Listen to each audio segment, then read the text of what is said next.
You've lost a lovely person for nothing. You're horrible. Diana's sudden death was a tragic shock to the world. Remember, people's hands were wet because of the tears that they just wiped away. It was our moment of real shock, cataclysmic, unexpected tragedy. But could her accident have been avoided? And who was really to blame for this great tragedy? When Prince Charles learned of her death, he was absolutely distraught. I mean, he fell apart, completely fell apart. But was Prince Charles and the royal family guilty? He knew instantly that this was going to be a terrible thing. He will be blamed, that they would be blamed for the death of Diana. Was it the press who hunted her that finally killed her? This is not a time for recriminations, but for sadness. However, I would say that I always believed the press would kill her in the end. Those people that caused the accident, instead of helping, were taking photographs of her dying on the back seat. Yes, the press played their horrible part in Diana's demise.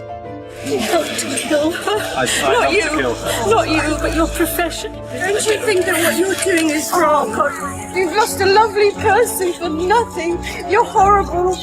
Are you really proud of yourself? But what if all of us are guilty? Even you and me. When I started my public life, I understood the media might be interested in what I did. Listen to these words of Diana's carefully and think for a second what it means for us as a society. I was not aware of how overwhelming that attention would become, nor the extent to which it would affect both my public duties and my personal life in a manner that's been hard to bear. Diana was chased into a tunnel by relentless photographers. They did not care that she was fleeing out of fear, and they did not care whether she lived or died. I think one of the hardest things to come to terms with is the fact that the people that chased her into the tunnel were the same people that were taking photographs of her while she was still dying on the back seat of the car. Many of us are guilty of reading and spreading gossip. But do we ever stop to think how it affects other people? We go looking for her, to talk to her, to play, to do whatever. She'd be crying. And when that was the case, it was to do with press. The damage for me was being a little boy, aged 8, 9, 10, whatever it was, wanting to protect your mother. Just listen to the intense words of this horrified man as he lashed out at the press just after Diana's accident. And then ask yourself, what if this man was right? If there was no money in the photographs, they wouldn't have been after her in the tunnel. How many times do we see on social media that people grab their phones and record tragedies? Where did we as human beings go so desperately wrong that we would rather make a video of someone suffering instead of rushing in to help the vulnerable? All the ironies about Diana, perhaps the greatest was this. A girl given the name of the ancient goddess of hunting was, in the end, the most hunted person of the modern age. If we did not live in a world where people feed on gossip, the media would not have made so much money off Diana. It took a long time to understand why people were so interested in me.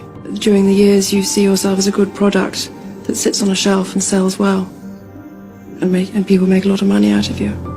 We saw Diana as an object and forgot she was a human being. But this one utterly heartbreaking thing reminded the world who Diana really was.